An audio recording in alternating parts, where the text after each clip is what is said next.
Welcome back to the Budget Hawk channel. Today I'm going to go over a budget for young adults looking to move out. Okay, we're talking anywhere from 18 up to maybe when they get out of college. Okay, for this budget, we are going to just assume a $20 an hour job in San Antonio, Texas.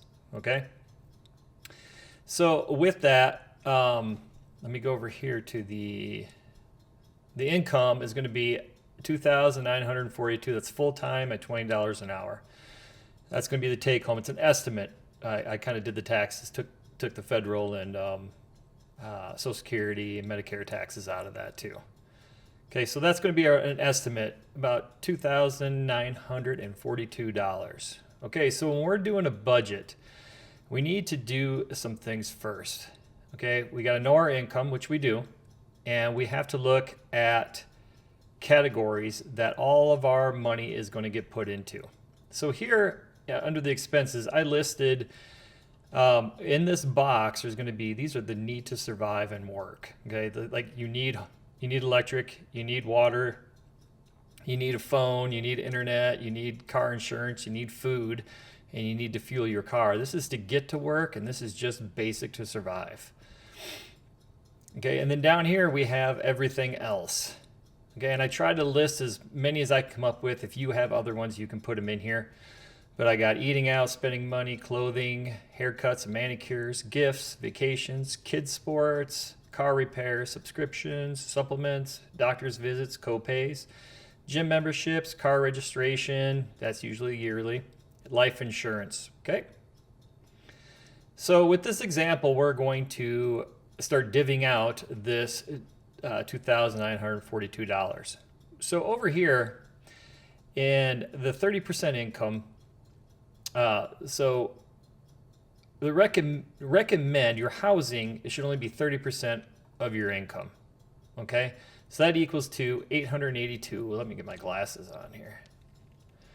There we go, $882. Okay, so there's an apartment in San Antonio, a nice apartment, one bedroom for $855. So we decided to go with that one. And so we got to add our electric, $80 we're putting for a like an average. Okay, some months maybe 60, other months it may be 100. So $80 is an average. Okay, since it's a apartment, there's the water and natural gas. There's no natural gas, it's all electric, and water and garbage is included. So we have a cell phone of $55 a month. We have internet of $50 a month, car insurance $134 a month, groceries and food $600 a month. And we have fuel for the car $160. That's averaging $40 a week for 4 weeks. Then we come down to the eating out, and we come down to the expendable or cash flow, money that we don't necessarily have to spend. Okay, we don't need these things to survive. Do you need clothing to survive? Sure, but you're not going to buy it every month. But you definitely don't need to eat out. You definitely don't need to have spending money. Haircuts and manicures, I don't have to worry about it, but you may have to. So we put $50 in there, $100 for eating out, $50 for spending money, $100 for clothing, $50 for haircuts, manicures a month. Okay, no money for gifts, no money for vacations, no money for kids sports because we're single. Car repairs, we have $100 for car repairs. Subscriptions, we have $50. I don't know why this is in here like this. I don't know why that's in there. Supplements, we have none. Doctor's visits, we have none. We're young and healthy, and we never have to worry about the doctor, right? Yeah, not necessarily true, but we're going to go with it because this is how 18-year-olds think. Gym membership, $25. Car registration, $25. This has to stay in your checking account, and it's just going to continue to compound over the months until the year you have to pay it. Life insurance, none. Okay, next column is savings and debt. Okay, so we listed our our debts and our savings. Okay, so down here we have a debt. Well, I'd just like to go over this column real quick. So all I did was, this is the money left over to spend. Okay, so just as you go down, you start adding. See if I add in $100 in there, you're going to notice a change. That's all this is. Just helps keep track of how much money you have to spend as you put them in the categories. Okay, so we come down here, we have $100 for a minimum payment on a credit card number 1. There is no credit card number 2. That's a 20% interest, and there's a $1,500 balance on that. And then we go down to the car payment. Okay, so what I did here is starting the month that you are going to do this budget, you're also going to buy a car. Okay, you're going to buy a car for $15,000 at 6%. That's going to be a $300 payment. Okay, and then what you have left over is the 108 right here gets put down here. This is your savings or your extra payment that you're going to make to pay off these debts. Okay, so that leaves us to $29.42. We go back up and check. Yep, it's the same, $29.42. So all of our money is allotted. Okay, so now we're going to scroll over here, and we're going to look at how long it would take to pay these off. Okay, so to pay these off with making the minimum payments, the $100 there and the $300 there, it's going to take you a total of 60 months, because that's what the car loan is. The car loan, if you got the car loan today and you're doing this budget today, this is how long it would take you to pay it off, 60 months. Okay, and it would take you 18 months to pay this off. Okay, so it's not total. This is the total amount of time, because you're paying both of these at the same time. All right, so you'll pay off $16,500 in 5 years, just paying the minimum payments. So if we take our cash flow or our savings, okay, the 108, and we add it into the 100, and we make a $208 payment, okay, to our credit card, we're going to pay that off in 8 months. Okay, so once that's paid off, we're going to come down here and we're going to take the 108, the 300, and the 100. Okay, so we're going to have $508 that now we're going to throw in and pay off this car, and that's going to take us 34 months. Okay, we're going to spend $1,500 in interest, and we're going to spend $2,752 in interest if we just paid it off minimum payments. Now, these minimum payments are not adding more. If you start adding more money to your credit card, you keep charging more stuff on your credit card, obviously this isn't going to work. This is the $1,500 balance right now, and you don't put anything else on the credit card. That's what this is, 18 months and 8 months. Okay? I'd like to come up here too, and I would just like to say, if this isn't enough money, if you need more eating out money, let's say you enjoy more spending money, you're a spender and you like to spend money, or you're a saver and you don't like only $108 and you don't like all this debt. Okay, a quick way to do this, I just put this over here, the second job. An estimate of how much you would make if you worked $15 an hour, 20 hours a week, $15 an hour, $15 a week, $13 an hour, 20 hours a week, and $13 an hour, 15 hours a week. Okay, I just did these. These are jobs you can get anywhere, and you don't have to work that many hours. So this will net you an extra $780 a month. Okay, that you can use in here if you're a spender and you like to spend more money, or if you don't have enough, if you have no extra left over, if you have no cash flow, those savings, extra payment, cash flow, all the same thing right here. This is just money that's not allotted to anything. You've already taken care of all your monthly obligations. Okay, so you want to make more money and spend more possibly, or save more, or pay off this debt. Here's a quick way to do it. 15 hours a week at $13 an hour. I know here in South Dakota, it's $11.50 an hour just for a minimum wage job, and most people pay over that. Most people are paying $15 an hour. So to add an extra 15 hours to your week, or an extra 20 hours a week, it could net you an extra, $11.86 or $900 a month. And then you can fill these categories, or you can take that extra money and start paying down on these a lot quicker, and you'll be done with these in no time at all. Okay? So this is all this is just to show, hey, if you want to get a second job or if you need to get a second job, this is kind of what you'll make. This is an estimate of what you'll make for how many hours you work. All right, now let's scroll over here and take a look at velocity banking. So velocity banking, I've talked about this in my, I share my journey in velocity banking. There's a lot of information on velocity banking on the internet. And I'm going to do more examples of velocity banking just to show you if it could work for you. So velocity banking takes a PLOC, which is a personal line of credit, or a HELOC, which is a home equity line of credit. Well, this person does not have a home to take a HELOC on, okay? So we have to go with a PLOC, a personal line of credit. Now we don't want a personal loan, no personal loans. We want a PLOC, a personal line of credit. And why we want that is because we can use that money over and over and over again once we pay it off. So this could be used as a temporary savings account for you while you're paying down your debt, okay?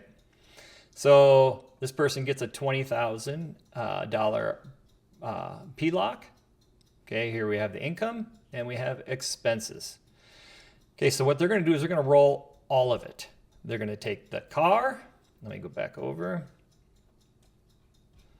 They're going to take $15,000 for the car. So they're going to get the PLOC and they're going to go they're going to go buy their car for $15,000. Okay. And they're going to pay off their credit card. So now that takes these payments and your extra cash flow or your savings or extra payment, and that's all going to be subtracted from your expenses. Okay, so these are your new expenses minus the car loan, and the credit card minimum payment.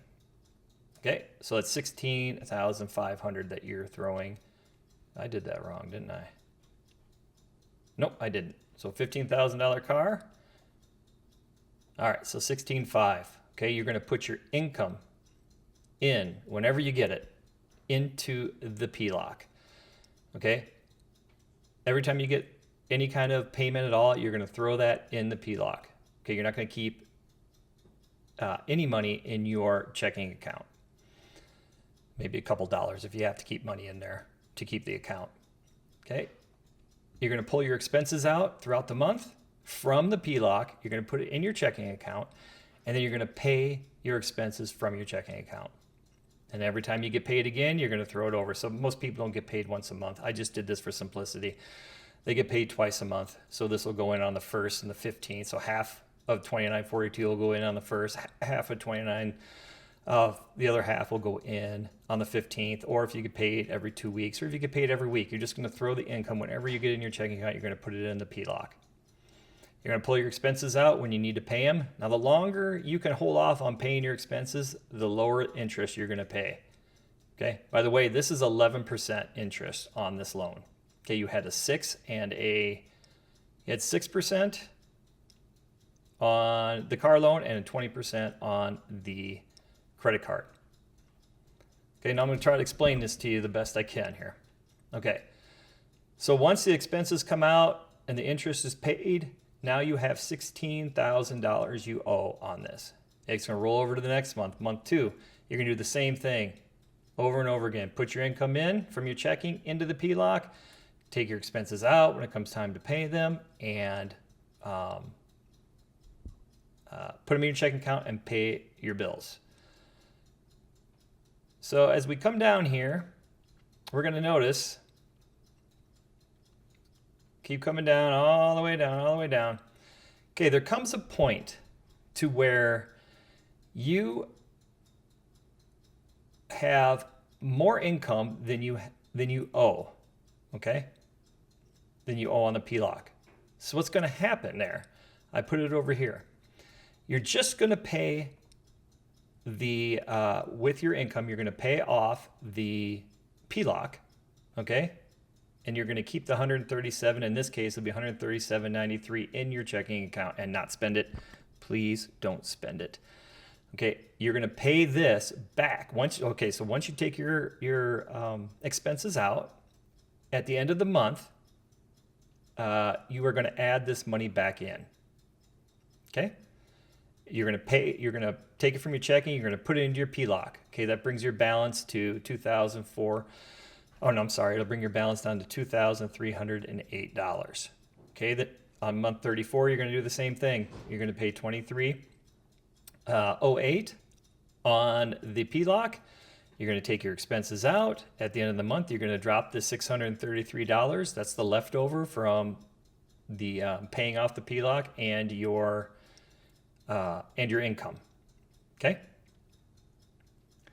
So then we're going to come over here, and this is the interest column right here. We're come over here, and we're just going to keep doing that all the way through until down here in month 39, you owe $305, which